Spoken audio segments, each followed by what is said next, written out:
Bilangan pasal 1 firman Tuhan berbunyi demikian. Laskar Israel dihitung. Tuhan berfirman kepada Musa di padang gurun Sinai dalam kemah pertemuan pada tanggal 1 bulan yang kedua dalam tahun yang kedua sesudah mereka keluar dari tanah Mesir. Hitunglah jumlah segenap umat Israel menurut kaum-kaum yang ada dalam setiap suku mereka, dan catatlah nama semua laki-laki di Israel yang berumur 20 tahun ke atas dan yang sanggup berperang, orang demi orang. Engkau ini beserta Harun harus mencatat mereka dan menurut pasukannya masing-masing. Dari tiap-tiap suku harus ada satu orang yang mendampingi kamu, yakni orang yang menjadi kepala dari suku yang diwakilinya itu. Dan inilah nama semua orang yang harus mendampingi kamu. Dari suku Ruben, Elisur bin Syedeur. Dari suku Simeon, Selumiel bin Surisyadai. Dari suku Yehuda, Nahason bin Aminadab. Dari suku Isakhar, Natanael bin Suar. Dari suku Sebulon, Eliab bin Helon. Dari keturunan Yusuf, Elisama bin Amihud. Dan dari suku Efraim dan Gamaliel bin Pedasur dari suku Manasye. Dari suku Benyamin, Abidan bin Gedoni. Dari suku Dan, Ahieser bin Amisyadai. Dari suku Asyir, Pagiel bin Okran. Dari suku Gad, Eliasaf bin Rehuel. Dari suku Naftali, Ahira bin Enan. Itulah orang-orang yang dipilih dari umat itu, masing-masing sebagai pemimpin dari suku bapa leluhurnya. Mereka inilah kepala-kepala pasukan Israel. Lalu Musa dan Harun memanggil orang-orang yang tertunjuk namanya itu, dan pada tanggal 1 bulan yang kedua mereka menyuruh segenap umat berkumpul.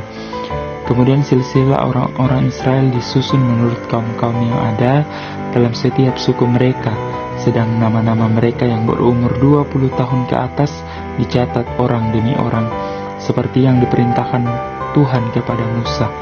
Demikianlah Musa mencatat mereka di padang gurun Sinai. Ketika silsilah Bani Ruben, yaitu keturunan anak sulung Israel, disusun menurut kaum-kaum yang ada dalam suku mereka, maka dicatatlah nama semua laki-laki yang berumur 20 tahun ke atas, semua orang yang sanggup berperang, orang demi orang. Jumlah yang dicatat dari suku Ruben ada 46.500 orang. Ketika silsilah Bani Simeon disusun menurut kaum-kaum yang ada dalam suku mereka, maka dicatatlah nama semua laki-laki yang berumur 20 tahun ke atas, semua orang yang sanggup berperang, orang demi orang. Jumlah yang dicatat dari suku Simeon ada 59.300 orang. Ketika silsilah Bani Gad disusun menurut kaum-kaum yang ada dalam suku mereka, maka dicatatlah nama orang yang berumur 20 tahun ke atas, semua orang yang sanggup berperang. Jumlah yang dicatat dari suku Gad ada 45.650 orang. Ketika silsilah Bani Yehuda disusun menurut kaum-kaum yang ada di dalam suku mereka, maka dicatatlah nama orang-orang yang berumur 20 tahun ke atas, semua orang yang sanggup berperang. Jumlah yang dicatat dari suku Yehuda ada 70.600 orang. Ketika silsilah Bani Isakhar disusun menurut kaum-kaum yang ada dalam suku mereka, maka dicatatlah nama orang-orang yang berumur 20 tahun ke atas, semua orang yang sanggup berperang. Jumlah yang dicatat dari suku Isakhar ada 54.400 orang. Ketika silsilah Bani Sebulon disusun menurut kaum-kaum yang ada dalam suku mereka, maka dicatatlah nama orang-orang yang berumur 20 tahun ke atas, semua orang yang sanggup berperang. Jumlah yang dicatat dari suku Sebulon ada 57.400 orang. Mengenai keturunan Yusuf, ketika silsilah Bani Efraim disusun menurut kaum-kaum yang ada dalam suku mereka, maka dicatatlah nama orang-orang yang berumur 20 tahun ke atas, semua orang yang sanggup berperang. Jumlah yang dicatat dari suku Efraim ada 40.500 orang. Dan ketika silsilah Bani Manasye disusun menurut kaum-kaum yang ada dalam suku mereka, maka dicatatlah nama orang-orang yang berumur 20 tahun ke atas, semua orang yang sanggup berperang. Jumlah yang dicatat dari suku Manasye ada 32.200 orang. Ketika silsilah Bani Benyamin disusun menurut kaum-kaum yang ada dalam suku mereka, maka dicatatlah nama orang-orang yang berumur 20 tahun ke atas, semua orang yang sanggup berperang. Jumlah yang dicatat dari suku Benyamin ada 35.400 orang. Ketika silsilah Bani Dan disusun menurut kaum-kaum yang ada dalam suku mereka, maka dicatatlah nama orang-orang yang berumur 20 tahun ke atas, semua orang yang sanggup berperang. Jumlah yang dicatat dari suku Dan ada 62.700 orang. Ketika silsilah Bani Asyir disusun menurut kaum-kaum yang ada dalam suku mereka, maka dicatatlah nama orang-orang yang berumur 20 tahun ke atas, semua orang yang sanggup berperang. Jumlah yang dicatat dari suku Asyir ada 41.500 orang.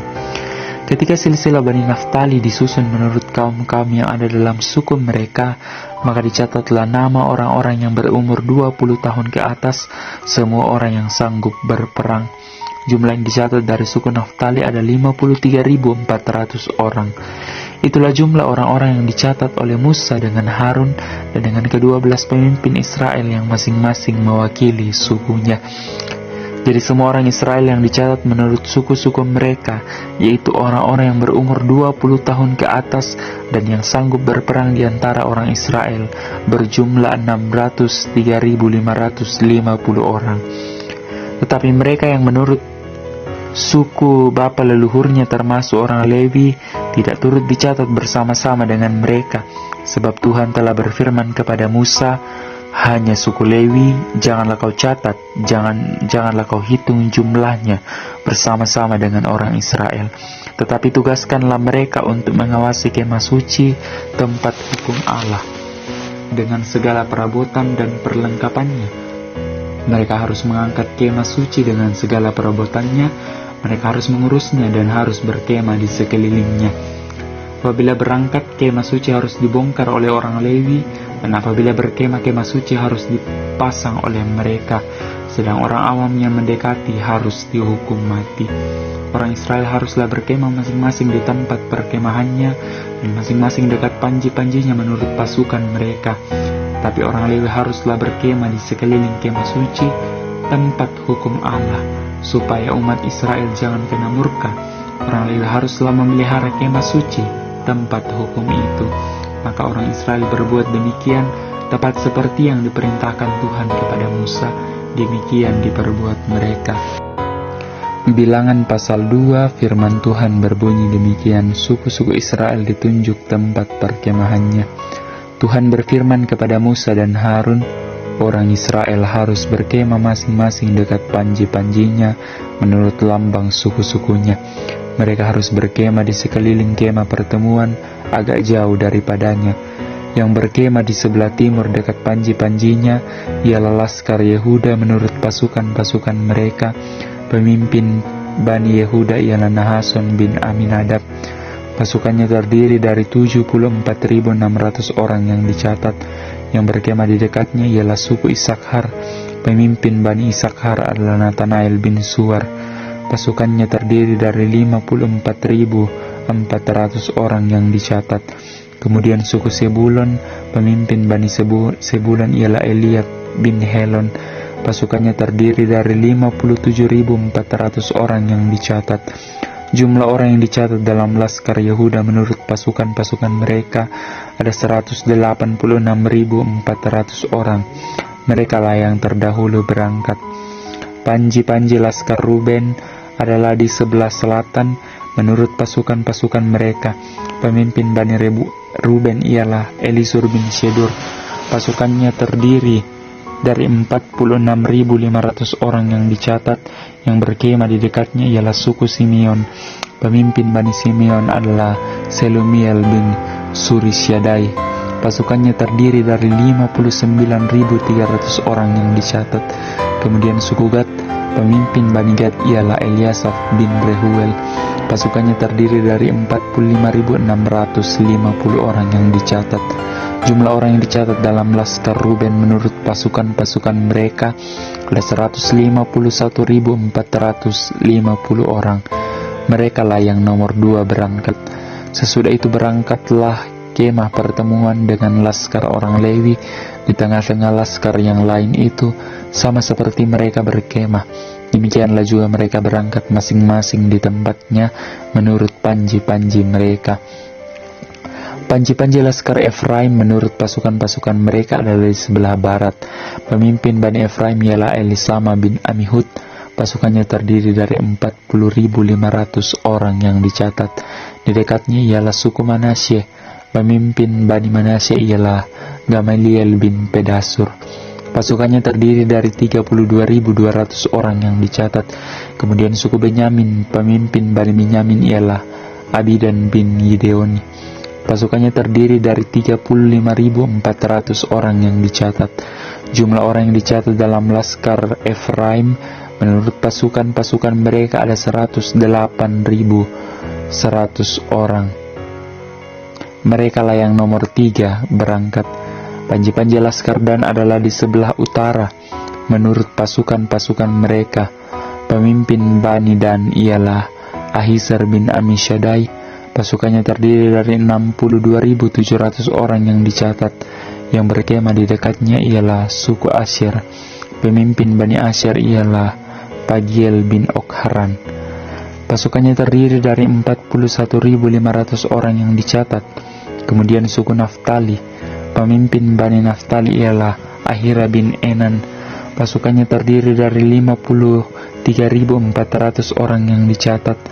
Jumlah orang yang dicatat dalam laskar Dan ada 157.600 orang.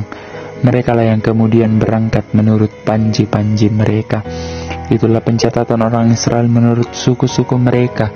Jumlah orang yang dicatat dalam laskar-laskar dengan pasukan-pasukannya ada 603.550 orang. Tetapi orang Lewi tidak turut dicatat bersama-sama dengan orang Israel seperti yang diperintahkan Tuhan kepada Musa. Maka orang Israel berbuat demikian tepat seperti yang diperintahkan Tuhan kepada Musa. Demikianlah mereka berkemah menurut panji-panji mereka, dan demikianlah mereka berangkat masing-masing menurut kaumnya dan sukunya. Amin. Bilangan pasal 3, firman Tuhan berbunyi demikian, orang Lewi. Inilah keturunan Harun dan Musa pada waktu Tuhan berfirman kepada Musa di gunung Sinai. Nama anak Harun ialah yang sulung Nadab, kemudian Abihu, Eleazar, dan Itamar. Itulah nama anak Harun, imam-imam yang diurapi, yang telah ditabiskan untuk memegang jabatan imam. Tapi Nadab dan Abihu sudah mati di hadapan Tuhan di padang gurun Sinai, ketika mereka mempersembahkan api yang asing ke hadapan Tuhan. Mereka tidak mempunyai anak. Jadi ketika Harun ayah mereka masih hidup, yang memegang jabatan imam adalah Eleazar dan Itamar. Tuhan berfirman kepada Musa, suruhlah suku Lewi mendekat dan menghadap imam Harun, supaya mereka melayani dia. Mereka harus mengerjakan tugas-tugas bagi Harun dan bagi segenap umat Israel depan kemah pertemuan, dan dengan demikian melakukan pekerjaan jabatannya pada kemah suci. Mereka harus memelihara segala perabotan kemah pertemuan dan mengerjakan tugas-tugas bagi orang Israel, dan dengan demikian melakukan pekerjaan jabatannya pada kemah suci. Orang Lewi harus kau serahkan kepada Harun dan anak-anaknya. Dari antara orang Israel haruslah orang-orang itu diserahkan kepadanya dengan sepenuhnya. Tetapi Harun dan anak-anaknya haruslah kau tugaskan untuk memegang jabatan sebagai imam, sedang orang awam yang mendekat harus dihukum mati. Tuhan berfirman kepada Musa, sesungguhnya aku mengambil orang Lewi dari antara orang Israel, ganti semua anak sulung mereka yang terdahulu lahir dari kandungan, supaya orang Lewi menjadi kepunyaanku, sebab akulah yang punya semua anak sulung. Pada waktu aku membunuh semua anak sulung di tanah Mesir, maka aku menguduskan bagiku semua anak sulung yang ada pada orang Israel, baik dari manusia maupun dari hewan. Semuanya itu kepunyaanku, akulah Tuhan. Tuhan berfirman kepada Musa di padang gurun Sinai, catatlah Bani Lewi menurut puak-puak dan kaum-kaum mereka. Semua laki-laki yang berumur 1 bulan ke atas harus kau catat. Lalu Musa mencatat mereka sesuai dengan titah Tuhan, seperti yang diperintahkan kepadanya. Inilah nama anak-anak Lewi dengan nama mereka, Gerson, Kehat, dan Merari. Inilah nama anak-anak Gerson dan kaum-kaum mereka, Libni dan Simei. Anak-anak Kehat dan kaum-kaum mereka ialah Amram, Yishar, Hebron, dan Usiel. Anak-anak Merari dan kaum-kaum mereka ialah Mahli dan Musi. Inilah kaum-kaum orang Lewi yang ada dalam puak-puak mereka. Puak Gerson terdiri dari kaum Libni dan kaum Simei. Itulah kaum-kaum Gerson. Jumlah pencatatan mereka ketika semua laki-laki yang berumur 1 bulan ke atas dicatat ada 7.500 orang. Kaum-kaum Gerson ini berkemah di belakang kemah suci di sebelah barat. Pemimpin puak Gerson ialah Eliasaf bin Lael. Yang harus dipelihara oleh Bani Gerson dalam kemah pertemuan ialah kemah suci dan kemah pertemuan dengan tudungnya, tirai pintu kemah pertemuan, layar pelataran, dan tirai pintu pelataran yang ada sekeliling kemah suci dan mesbah, dan talinya, termasuk segala pekerjaan yang berhubungan dengan semuanya itu. Puak Kehat terdiri dari kaum Amram, kaum Yishar, kaum Hebron, dan kaum Uziel. Itulah kaum-kaum Kehat. Jumlah pencatatan mereka ketika semua laki-laki yang berumur 1 bulan ke atas dicatat ada 8.600 orang, yakni mereka yang memelihara barang-barang kudus. Kaum-kaum Bani Kehat ini berkemah pada sisi kemah suci sebelah selatan.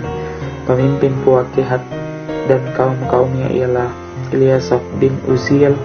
Yang harus dipelihara mereka ialah tabut, meja, kandil, mesbah, perkakas tempat kudus yang dipakai untuk menyelenggarakan ibadah, juga tirai, termasuk segala pekerjaan yang berhubungan dengan semuanya itu. Adapun pemimpin tertinggi orang Lewi ialah Eleazar, anak Imam Harun, yang menguasai mereka yang memelihara barang-barang kudus. Puak Merari terdiri dari kaum Mahli dan kaum Musi. Itulah kaum-kaum mereka. Jumlah pencatatan mereka ketika semua laki-laki yang berumur 1 bulan ke atas dicatat ada 6.200 orang. Pemimpin puak Merari dan kaum-kaumnya ialah Suriel bin Abihail. Mereka berkemah pada sisi kemah suci sebelah utara. Yang ditugaskan kepada Bani Merari untuk dipelihara ialah papan kemah suci, kayu lintangnya, tiang-tiangnya, alasnya, serta perabotannya, termasuk segala pekerjaan yang berhubungan dengan semuanya itu. Juga tiang pelataran sekeliling alas, patok, dan talinya. Yang berkemah di depan kemah suci di sebelah timur, di depan kemah pertemuan ialah Musa dan Harun serta anak-anaknya yang mengerjakan tugas pemeliharaan tempat kudus bagi orang Israel, tetapi orang awam yang mendekat haruslah dihukum mati. Jumlah orang Lewi yang sesuai dengan titah Tuhan dicatat oleh Musa dan Harun menurut kaum-kaum mereka, yakni semua laki-laki yang berumur 1 bulan ke atas ada 22.000 orang. Lalu berfirmanlah Tuhan kepada Musa, catatlah semua anak sulung laki-laki Israel yang berumur 1 bulan ke atas, lalu hitunglah jumlah mereka, dan ambillah orang-orang Lewi bagiku, akulah Tuhan. Sebab ganti semua anak sulung yang ada pada orang Israel, juga hewan orang Lewi, ganti semua anak sulung di antara hewan orang Israel. Maka Musa mencatat semua anak sulung yang ada pada orang Israel, seperti yang diperintahkan Tuhan kepadanya. Semua anak sulung laki-laki yang dicatat namanya dalam pencatatan itu, yakni yang berumur 1 bulan ke atas, ada 22.273 orang. Lalu berfirmanlah Tuhan kepada Musa, ambillah orang Lewi ganti semua anak sulung yang ada pada orang Israel, juga hewan orang Lewi ganti hewan mereka, supaya orang Lewi itu menjadi kepunyaanku. Akulah Tuhan. Sebagai uang tebusan untuk ke-273 anak sulung Israel yang melebihi jumlah orang Lewi, haruslah engkau mengambil 5 shikal seorang. Engkau harus mengambilnya menurut shikal kudus. Shikal ini 20 gera beratnya. Berikanlah perak itu kepada Harun dan anak-anaknya sebagai uang tebusan untuk orang-orang yang kelebihan itu. Lalu Musa mengambil uang tebusan, dan orang-orang yang melebihi jumlah mereka yang telah ditebus oleh orang Lewi itu daripada anak-anak sulung Israel, diambilnya perak itu 1.365 shikal, ditimbang menurut shikal kudus. Maka Musa memberikan uang tebusan itu kepada Harun dan anak-anaknya sesuai dengan titah Tuhan, seperti yang diperintahkan Tuhan kepada Musa. Bilangan pasal 4, firman Tuhan berbunyi demikian. Tuhan berfirman kepada Musa dan Harun, hitunglah jumlah Bani Kehat sebagai suatu golongan tersendiri di antara Bani Lewi menurut kaum-kaum yang ada dalam puak mereka. Hitunglah yang berumur 30 tahun ke atas sampai yang berumur 50 tahun, semua orang yang kena wajib tugas, supaya mereka melakukan pekerjaan di kemah pertemuan. Pekerjaan jabatan orang kehat di kemah pertemuan ialah mengurus barang-barang yang maha kudus. Kalau perkemahan akan berangkat, haruslah Harun dan anak-anaknya masuk ke dalam untuk menurunkan tabir penudung dan menurunkannya kepada tabut hukum. Di atasnya mereka harus meletakkan tutup dari kulit lumba-lumba, dan di atasnya lagi mereka harus membentangkan sehelai kain yang seluruhnya ungu tua.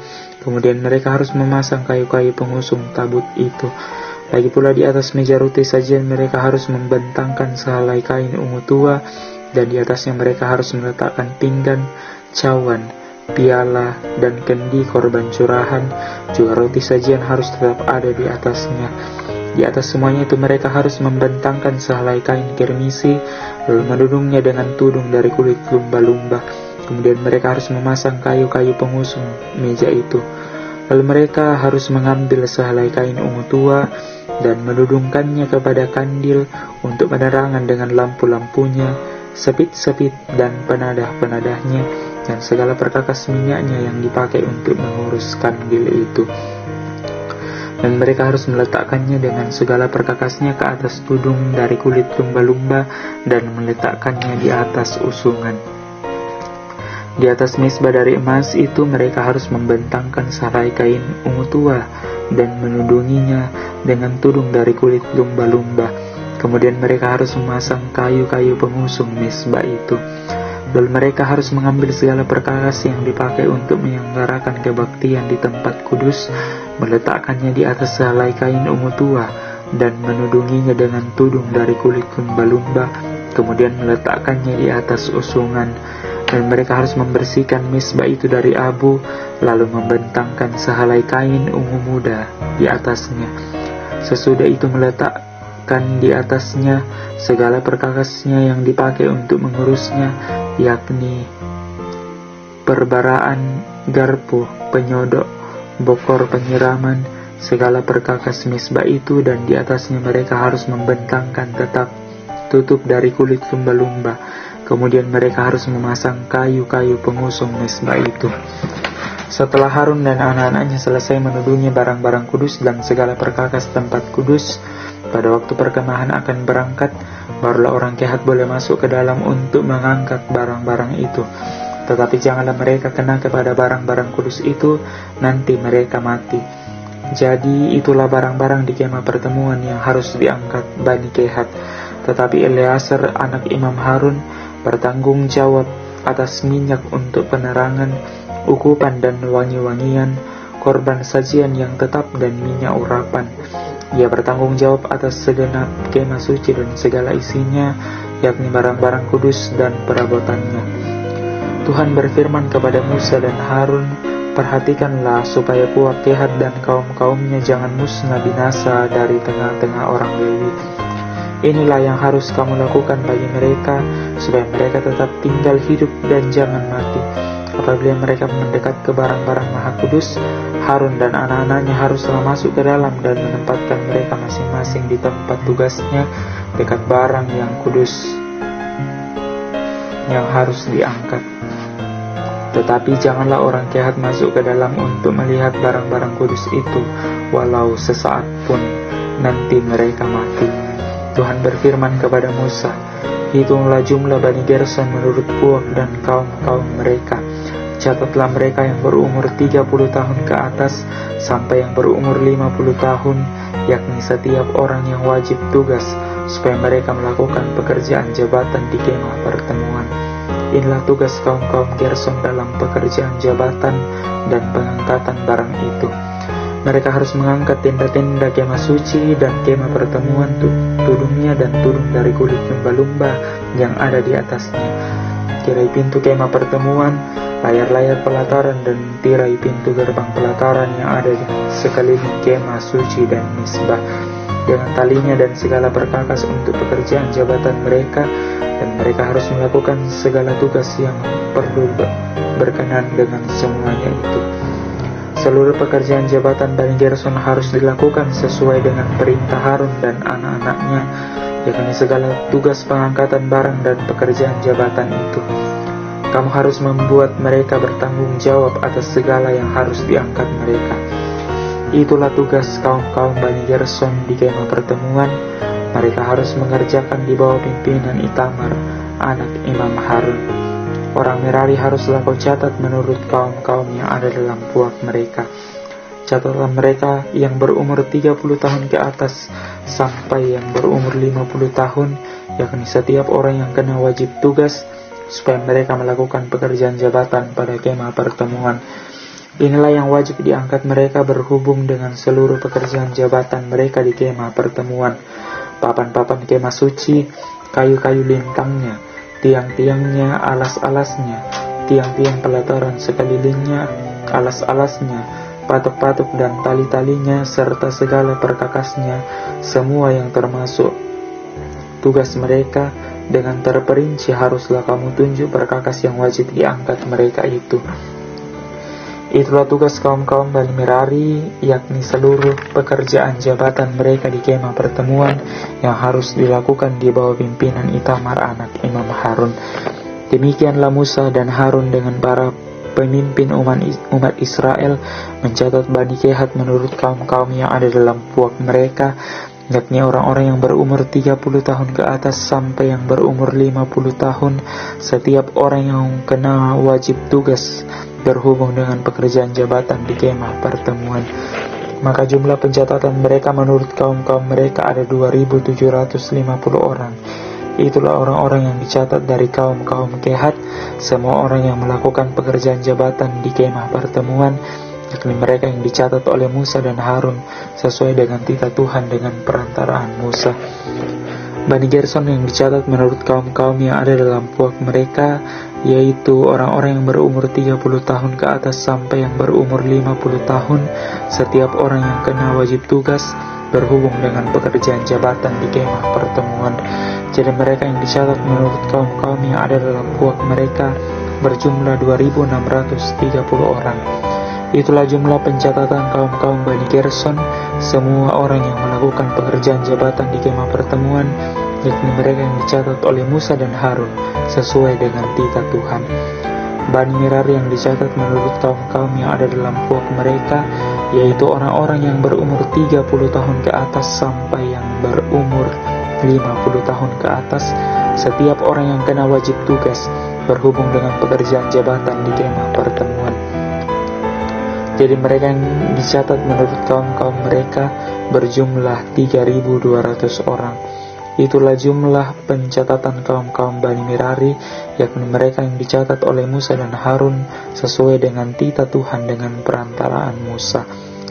Semua orang Lewi yang dicatat oleh Musa dan Harun dengan para pemimpin Israel menurut kaum-kaum yang ada dalam puak-puak mereka, yakni orang-orang yang berumur 30 tahun ke atas sampai yang berumur 50 tahun, setiap orang yang wajib melakukan pekerjaan jabatan di kemah pertemuan dan pekerjaan pengangkatan barang. Jadi mereka yang dicatat berjumlah 8.580 orang sesuai dengan titah Tuhan dengan perantaraan Musa. Maka mereka masing-masing dibuat penanggung jawab atas apa yang harus dikerjakan dan diangkatnya. Demikianlah mereka dicatat seperti yang diperintahkan Tuhan kepada Musa. Amin. Bilangan pasal 5, firman Tuhan berbunyi demikian: peraturan mengenai orang-orang yang najis. Tuhan berfirman kepada Musa, perintahkanlah kepada orang Israel supaya semua orang yang sakit kusta, semua orang yang mengeluarkan lelehan, dan semua orang yang najis oleh mayat disuruh meninggalkan tempat perkemahan. Baik laki-laki maupun perempuan haruslah kau suruh pergi keluar tempat perkemahan, haruslah mereka kau suruh pergi, supaya mereka jangan menajiskan tempat perkemahan di mana aku diam di tengah-tengah mereka. Maka orang Israel berbuat demikian. Mereka menyuruh orang-orang itu meninggalkan tempat perkemahan seperti yang difirmankan Tuhan kepada Musa. Demikianlah diperbuat orang Israel. Peraturan mengenai penebusan salah. Tuhan berfirman kepada Musa, berbicaralah kepada orang Israel, apabila seorang laki-laki atau perempuan melakukan suatu dosa terhadap sesamanya manusia, dan oleh karena itu berubah setia terhadap Tuhan, sehingga orang itu menjadi bersalah, maka haruslah ia mengakui dosa yang dilakukannya itu, kemudian membayar tebusan sepenuhnya dengan menambah 1/5, lalu menyerahkannya kepada orang terhadap siapa ia bersalah. Tetapi apabila orang itu tidak ada kaumnya, kepada siapa dapat dibayar tebusan salah itu, maka tebusan salah yang harus dibayar itu menjadi kepunyaan Tuhan dan adalah bagian imam, belum terhitung domba jantan pendamaian yang dipakai untuk mengadakan pendamaian bagi orang itu. Dari persembahan-persembahan kudus yang disampaikan orang Israel kepada imam, persembahan khususnya adalah bagian imam, sedang persembahan-persembahan kudus yang dibawa oleh seorang adalah bagian orang itu sendiri. Hanya apa yang diserahkannya kepada seorang imam adalah bagian imam itu. Hukum mengenai perkara cemburuan. Tuhan berfirman kepada Musa, "Berbicaralah kepada orang Israel dan katakanlah kepada mereka, apabila istri seseorang berbuat serong dan tidak setia terhadap suaminya, dan laki-laki lain tidur dan bersetubuh dengan perempuan itu dengan tidak diketahui suaminya, karena tinggal rahasia bahwa perempuan itu mencemarkan dirinya, tidak ada saksi terhadap dia tidak kedapatan, dan apabila kemudian roh cemburu menguasai suami itu sehingga ia menjadi cemburu terhadap istrinya dan perempuan itu memang telah mencemarkan dirinya, atau apabila roh cemburu menguasai suaminya itu sehingga ia menjadi cemburu terhadap istrinya walaupun perempuan itu tidak mencemarkan dirinya, maka haruslah orang itu membawa istrinya kepada imam, dan orang itu harus membawa persembahan karena perempuan itu sebanyak 1/10 eva tepung jelai yang ke atasnya tidak dituangkannya minyak dan yang tidak dibubuhinya kemenyan, karena korban itu ialah korban sajian cemburuan, suatu korban peringatan yang mengingatkan kepada kedurjanaan. Maka haruslah imam menyuruh perempuan itu mendekat dan menghadapkannya kepada Tuhan. Lalu imam harus membawa air kudus dalam suatu tempayan tanah, kemudian harus memungut debu yang ada di lantai kemah suci dan membubuhnya ke dalam air itu. Apabila imam sudah menghadapkan perempuan itu kepada Tuhan, haruslah ia menguraikan rambut perempuan itu, lalu meletakkan korban peringatan, yakni korban sajian cemburuan ke atas telapak tangan perempuan itu. Sedang di tangan imam haruslah ada air pahit yang mendatangkan kutuk. Maka haruslah imam menyumpah perempuan itu dengan berkata kepadanya, "Jika tidak benar ada laki-laki yang tidur dengan engkau, dan jika tidak engkau berbuat serong kepada kecemaran, padahal engkau di bawah kuasa suamimu, maka luputlah engkau dari air pahit yang mendatangkan kutuk ini. Tapi jika engkau, padahal engkau di bawah kuasa suamimu, berbuat serong dan mencemarkan dirimu, oleh karena orang lain dari suamimu sendiri bersetubuh dengan engkau, dalam hal ini haruslah imam menyumpah perempuan itu dengan sumpah kutuk, dan haruslah imam berkata kepada perempuan itu, maka Tuhan kiranya membuat engkau menjadi sumpah kutuk di tengah-tengah bangsamu, dengan mengempiskan pahamu dan mengembungkan perutmu, sebab air yang mendatangkan kutuk ini akan masuk ke dalam tubuhmu untuk mengembungkan perutmu dan mengempiskan pahamu. Dan haruslah perempuan itu berkata, amin, amin. Lalu imam harus menuliskan kutuk itu pada sehelai kertas dan menghapusnya dengan air pahit itu. Dan ia harus memberi perempuan itu minum air pahit yang mendatangkan kutuk itu. Dan air itu akan masuk ke dalam badannya dan menyebabkan sakit yang pedih. Maka haruslah imam mengambil korban sajian cemburuan dari tangan perempuan itu, lalu mengunjukkannya di hadapan Tuhan dan membawanya ke mezbah. Sesudah itu haruslah imam mengambil segenggam dari korban sajian itu sebagai bagian ingatannya dan membakarnya di atas mezbah, kemudian memberi perempuan itu minum air itu. Setelah terjadi demikian, apabila perempuan itu memang mencemarkan dirinya dan berubah setia terhadap suaminya, air yang mendatangkan sumpah serapah itu akan masuk ke dalam badannya dan menyebabkan sakit yang pedih, sehingga perutnya mengembung dan pahanya mengempis, dan perempuan itu akan menjadi sumpah kutuk di antara bangsanya. Tetapi apabila perempuan itu tidak mencemarkan dirinya, melainkan ia suci, maka ia akan bebas dan akan dapat beranak. Itulah hukum tentang perkara cemburuan. Kalau seorang perempuan telah berbuat serong dan mencemarkan dirinya, padahal ia di bawah kuasa suaminya, atau kalau roh cemburu menguasai seorang laki-laki sehingga cemburu terhadap istrinya, ia harus menghadapkan perempuan itu kepada Tuhan, dan imam haruslah melaksanakan seluruh hukum ini kepada perempuan itu. Laki-laki itu akan bebas daripada salah, tetapi perempuan itu haruslah menanggung akibat kesalahannya. Amin.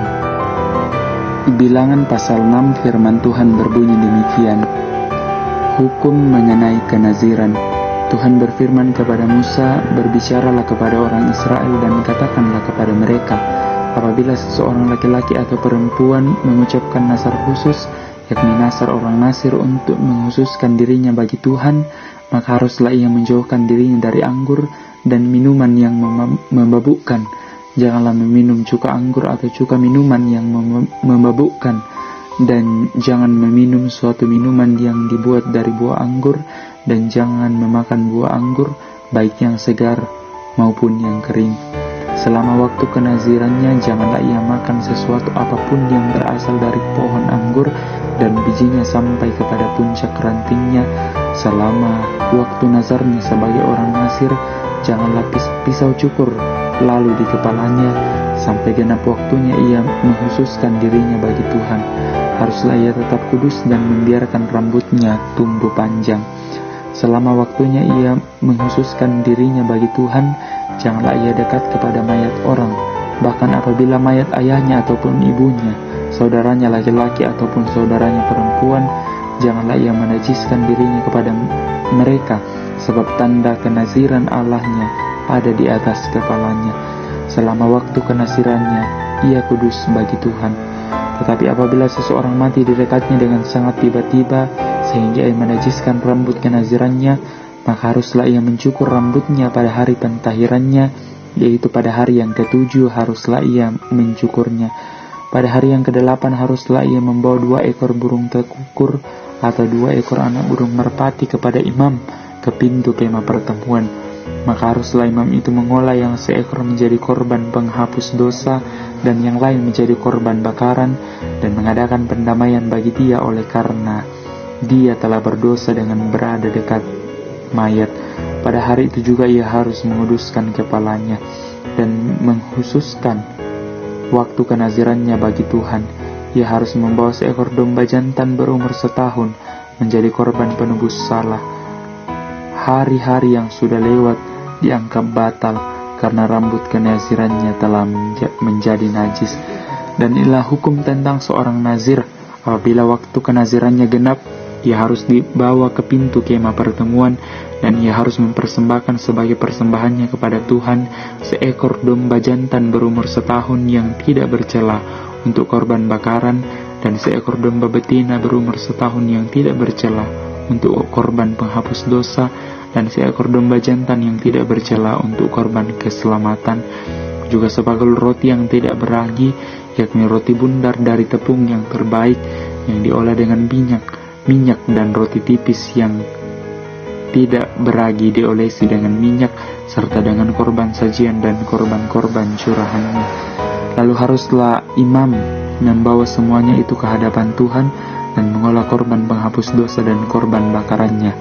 Domba jantan itu haruslah diolahnya sebagai korban keselamatan bagi Tuhan, beserta sebakul roti yang tidak beragi itu. Juga haruslah imam mengolah korban sajian dan korban curahannya. Maka haruslah orang Nasir itu mencukur rambut kenazirannya di depan pintu kemah pertemuan, lalu mengambil rambut kenazirannya itu dan melemparkannya ke dalam api yang dibawa korban keselamatan. Imam haruslah mengambil paha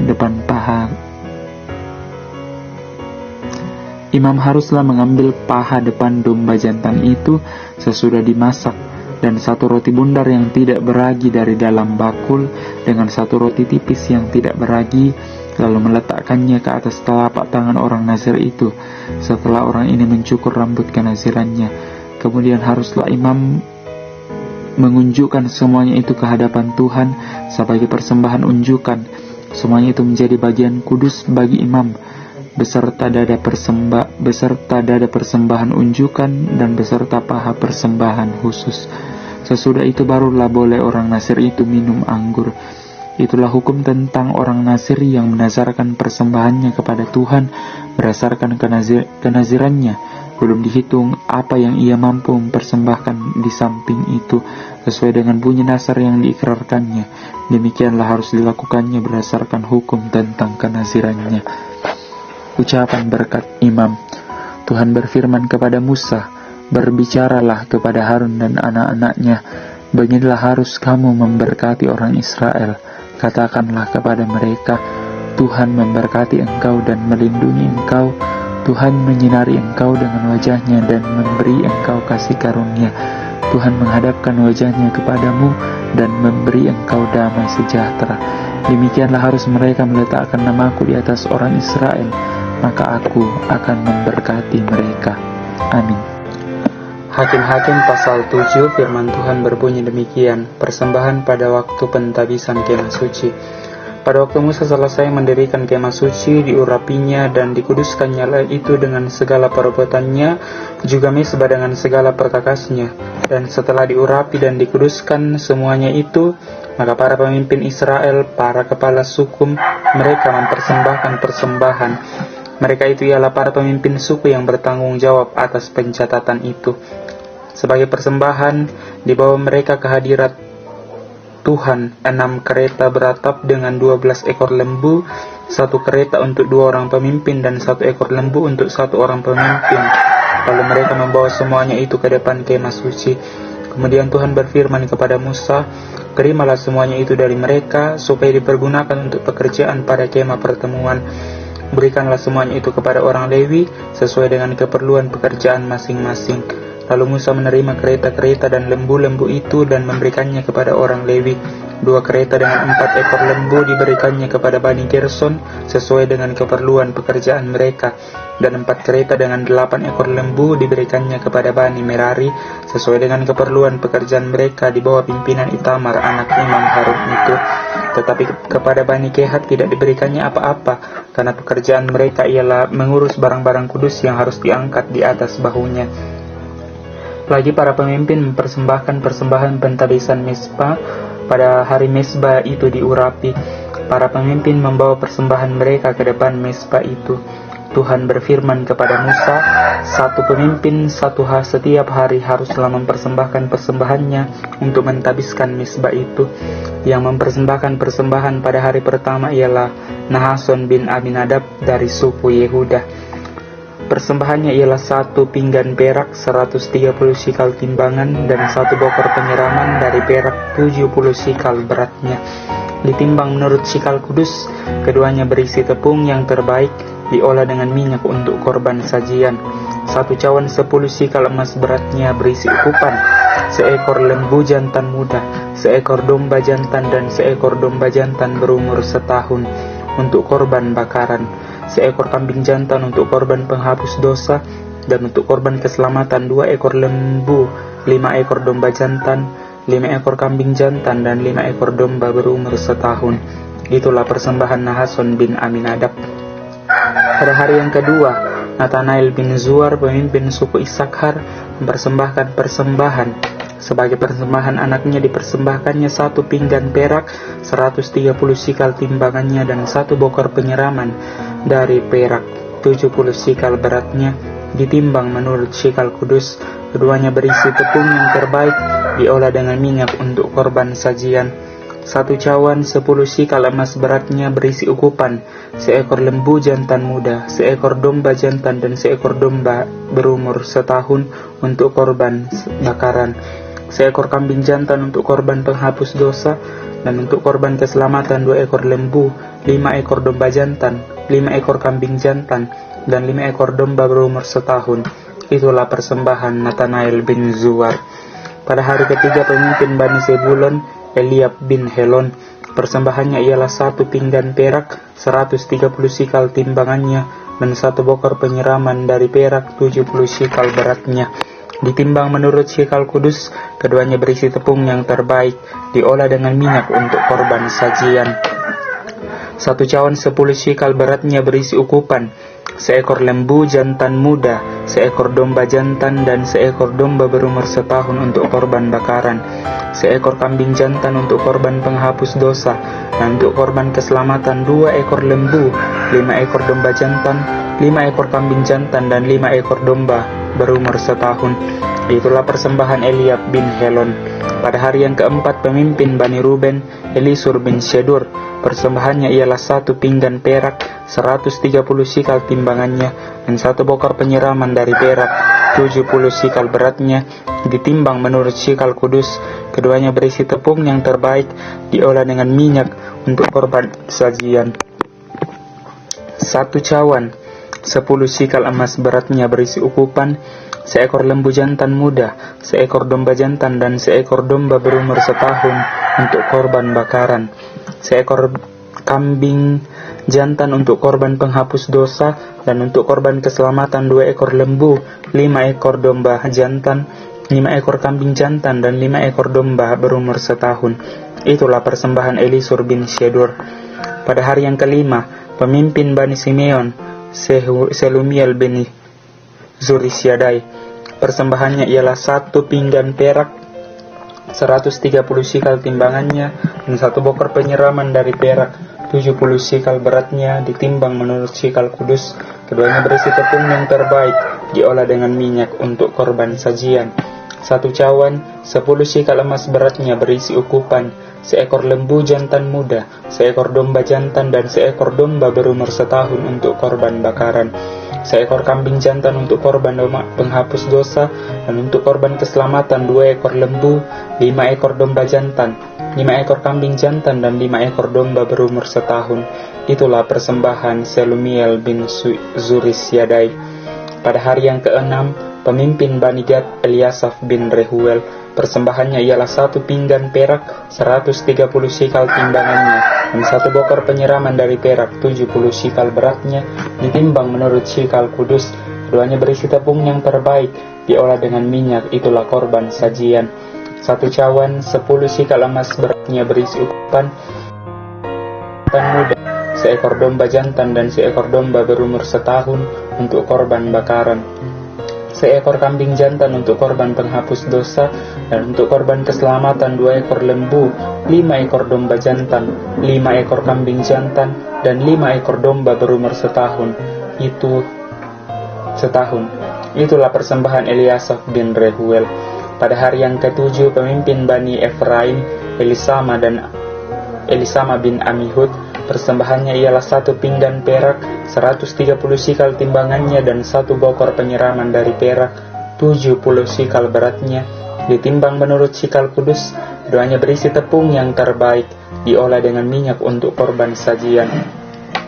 1 cawan 10 shikal emas beratnya berisi ukupan, seekor lembu jantan muda, seekor domba jantan, dan seekor domba berumur setahun untuk korban bakaran, seekor kambing jantan untuk korban penghapus dosa, dan untuk korban keselamatan 2 ekor lembu, 5 ekor domba jantan, 5 ekor kambing jantan, dan 5 ekor domba berumur setahun. Itulah persembahan Elisama bin Amihud. Pada hari yang ke-8, pemimpin Bani Manasye, Gamaliel bin Pedasur. Persembahannya ialah 1 pinggan perak, 130 1 bokor penyiraman dari perak, 70 shikal beratnya, ditimbang menurut shikal kudus. Keduanya berisi tepung yang terbaik, diolah dengan minyak untuk korban sajian. 1 cawan 10 shikal emas beratnya berisi ukupan, seekor lembu jantan muda, seekor domba jantan, dan seekor domba berumur setahun untuk korban bakaran, seekor kambing jantan untuk korban penghapus dosa, dan untuk korban keselamatan 2 ekor lembu, 5 ekor domba jantan, 5 ekor kambing jantan, dan 5 ekor domba berumur setahun. Itulah persembahan Gamaliel bin Pedasur. Pada hari ke-9, pemimpin Bani Benyamin, Abidan bin Gideoni. Persembahannya ialah 1 pinggan perak, 130 shikal beratnya, dan 1 bokor penyiraman dari perak, 70 shikal beratnya, ditimbang menurut shikal kudus. Keduanya berisi. Persembahannya ialah 1 pinggan perak, 130 shikal timbangannya, dan 1 bokor penyiraman dari perak, 70 shikal beratnya, ditimbang menurut shikal kudus.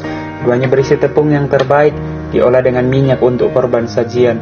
1 cawan 10 sikal emas beratnya berisi ukupan, seekor lembu jantan muda, seekor domba jantan, dan seekor domba berumur setahun untuk korban bakaran, seekor kambing jantan untuk korban penghapus dosa, dan untuk korban keselamatan 2 ekor lembu, 5 ekor domba jantan, 5 ekor kambing jantan, dan 5 ekor domba berumur setahun. Itulah persembahan Abidan bin Gideoni. Pada hari ke-10 pemimpin Bani Dan, Ahiezer dan Amisyadai. Persembahannya ialah 1 pinggan perak 130 sikal timbangannya, dan 1 bokor penyiraman dari perak 70 sikal beratnya, ditimbang menurut sikal kudus. Keduanya berisi tepung yang terbaik, diolah dengan minyak untuk korban sajian. 1 cawan 10 sikal emas beratnya berisi ukupan, seekor lembu jantan muda, seekor domba jantan, dan seekor domba berumur setahun untuk korban bakaran, seekor kambing jantan untuk korban penghapus dosa, dan untuk korban keselamatan 2 ekor lembu, 5 ekor domba jantan, 5 ekor kambing jantan, dan 5 ekor domba berumur setahun. Itulah persembahan Ahiezer bin Amisyadai. Pada hari ke-11 pemimpin Bani Asyir, Pagiel bin Okran. Persembahannya ialah 1 pinggan perak 130 sikal timbangannya, dan 1 bokor penyiraman dari perak 70 sikal beratnya, ditimbang menurut sikal kudus. Keduanya berisi tepung yang terbaik, diolah dengan minyak untuk korban sajian. 1 cawan 10 sikal emas beratnya berisi ukupan, seekor lembu jantan muda, seekor domba jantan, dan seekor domba berumur setahun untuk korban bakaran, seekor kambing jantan untuk korban penghapus dosa, dan untuk korban keselamatan 2 ekor lembu, 5 ekor domba jantan, 5 ekor kambing jantan, dan 5 ekor domba berumur setahun. Itulah persembahan Pagiel bin Okran. Pada hari yang ke-12 pemimpin Bani Naftali, Ahira bin Enan. Persembahannya ialah 1 pinggan perak 130 sikal timbangannya, dan 1 bokor penyiraman dari perak 70 sikal beratnya, ditimbang menurut sikal kudus. Keduanya berisi tepung yang terbaik, diolah dengan minyak untuk korban sajian. 1 cawan 10 sikal emas beratnya berisi ukupan, seekor lembu jantan muda, seekor domba jantan, dan seekor domba berumur setahun untuk korban bakaran, seekor kambing jantan untuk korban penghapus dosa, dan untuk korban keselamatan 2 ekor lembu, 5 ekor domba jantan, 5 ekor kambing jantan, dan 5 ekor domba berumur setahun. Itulah persembahan Ahira bin Enan. Itulah persembahan Mesbah. Pada hari Mesbah itu diurapi dan pihak para pemimpin Israel, yaitu 12 pinggan perak, 12 bokor penyiraman dari perak, 12 cawan emas. Beratnya tiap-tiap pinggan adalah 130 sikal perak, dan beratnya tiap-tiap bokor penyiraman adalah 70 sikal. Segala perak perkakas-perkakasnya itu ada 2.400 sikal beratnya, ditimbang menurut sikal kudus. Selanjutnya 12 cawan emas berisi ukupan, tiap-tiap cawan 10 sikal beratnya, ditimbang menurut sikal kudus. Segala emas cawan itu ada 120 sikal beratnya. Segala hewan untuk korban bakaran itu ialah 12 ekor lembu jantan, 12 ekor domba jantan, 12 ekor domba berumur setahun dengan korban sajiannya, juga 12 ekor kambing jantan untuk korban penghapus dosa. Segala hewan korban keselamatan itu ialah 24 ekor lembu jantan, 60 ekor domba jantan, 60 ekor kambing jantan, 60 ekor domba berumur setahun. Itulah persembahan pentabisan Mesbah sesudah Mesbah itu diurapi. Apabila Musa masuk ke dalam kemah pertemuan untuk berbicara dengan dia, maka ia mendengar suara yang berfirman kepadanya dari atas tutup pendamaian, yang di atas tabut hukum Allah dari antara kedua kerup itu. Demikianlah ia berfirman kepadanya. Amin. Bilangan pasal 8, firman Tuhan berbunyi demikian. Kandil. Tuhan berfirman kepada Musa, berbicaralah kepada Harun dan katakanlah kepadanya, apabila engkau memasang lampu-lampu itu, haruslah ketujuh lampu itu menerangi yang di sebelah depan kandil. Demikianlah diperbuat Harun di sebelah depan kandil, dipasangnyalah lampu-lampunya seperti yang diperintahkan Tuhan kepada Musa. Dan beginilah kandil itu dibuat dari emas tempaan. Kandil itu tempaan, baik kakinya maupun kembangnya, sesuai dengan apa yang telah diperlihatkan Tuhan kepada Musa. Demikianlah kandil itu dibuatnya. pentabisan orang Lewi. Tuhan berfirman kepada Musa, "Ambillah orang Lewi dari tengah-tengah orang Israel dan tahirkanlah mereka. Beginilah harus kau lakukan kepada mereka untuk mentahirkan mereka. Percikkanlah kepada mereka air penghapus dosa, kemudian haruslah mereka mencukur seluruh tubuhnya dan mencuci pakaiannya, dan dengan demikian mentahirkan dirinya. Sesudah itu haruslah mereka mengambil seekor lembu jantan muda dengan korban sajiannya dari tepung yang terbaik, diolah dengan minyak. Juga seekor lembu jantan muda yang lain haruslah kau ambil untuk korban penghapus dosa. Selanjutnya haruslah kau suruh orang Lewi mendekat ke depan kemah pertemuan, dan kau panggil berkumpul segenap umat Israel. Apabila engkau telah menyuruh orang Lewi mendekat ke hadapan Tuhan, maka haruslah orang Israel meletakkan tangannya atas orang Lewi itu, dan Harun menunjukkan orang Lewi itu sebagai persembahan unjukan dari antara orang Israel di hadapan Tuhan. Dan demikian mereka ditunjukkan melakukan pekerjaan jabatannya bagi Tuhan. Setelah orang Lewi meletakkan tangannya atas kepala lembu-lembu jantan muda itu, maka haruslah yang seekor diolah sebagai korban penghapus dosa, dan yang lain sebagai korban bakaran bagi Tuhan untuk mengadakan pendamaian bagi orang Lewi. Maka haruslah engkau menghapuskan dosa orang Lewi kepada Harun Maka haruslah engkau menghadapkan orang Lewi kepada Harun dengan anak-anaknya dan menunjukkan mereka sebagai persembahan unjukan bagi Tuhan. Demikianlah harus engkau mentahirkan mereka dari tengah-tengah orang Israel, supaya orang Lewi itu menjadi kepunyaanku. Barulah sesudah itu orang Lewi boleh masuk dan untuk melakukan pekerjaan jabatannya pada kemah pertemuan. Sesudah engkau mentahirkan mereka dan menunjukkan mereka sebagai persembahan unjukan. Sebab mereka harus diserahkan dengan sepenuhnya kepada-Aku dari tengah-tengah orang Israel, ganti semua yang terdahulu lahir dari kandungan, yakni semua anak sulung yang ada pada orang Israel, setelah Ku ambil mereka daripada-Ku. Sebab semua anak sulung yang ada pada orang Israel, baik dari manusia maupun dari hewan, adalah kepunyaanku. Pada waktu Aku membunuh semua anak sulung di tanah Mesir, Aku telah menguduskan semuanya bagiku. Maka Aku mengambil Lewi ganti semua anak sulung yang ada pada orang Israel, dan Aku menyerahkan orang Lewi dari tengah-tengah orang Israel sebagai pemberian kepada Harun dan anak-anaknya untuk melakukan segala pekerjaan jabatan bagi orang Israel di kemah pertemuan, dan untuk mengadakan pendamaian bagi orang Israel, supaya orang Israel jangan kena tulah apabila mereka mendekat ke tempat kudus. Lalu Musa dan Harun dan segenap umat Israel melakukan yang demikian kepada orang Lewi, tepat seperti yang diperintahkan Tuhan kepada Musa mengenai orang Lewi. Demikianlah dilakukan orang Israel kepada mereka. Orang Lewi itu menghapus dosa dari dirinya dan mencuci pakaian mereka.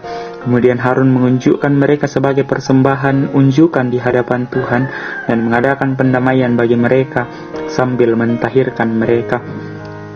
Sesudah itu masuklah orang Lewi untuk melakukan pekerjaan jabatan mereka di kemah pertemuan di bawah pengawasan Harun dan anak-anaknya, seperti yang diperintahkan Tuhan kepada Musa mengenai orang Lewi. Demikianlah dilakukan kepada mereka. Awal dan akhir masa kerja orang Lewi. Tuhan berfirman kepada Musa, "Inilah yang berlaku bagi orang Lewi. Setiap orang yang berumur 25 tahun ke atas untuk wajib bertugas supaya ia bekerja pada kemah pertemuan. Tetapi jika ia berumur 50 tahun, haruslah ia dibebaskan dari pekerjaan itu, sehingga tak usah lagi bekerja lebih lama lagi. Ia boleh membantu saudara-saudaranya di kemah pertemuan dalam menjalankan tugas mereka, tetapi tidak usah lagi ia menjabat pekerjaan itu. Demikianlah harus kau lakukan kepada orang Lewi mengenai tugas mereka." Amin.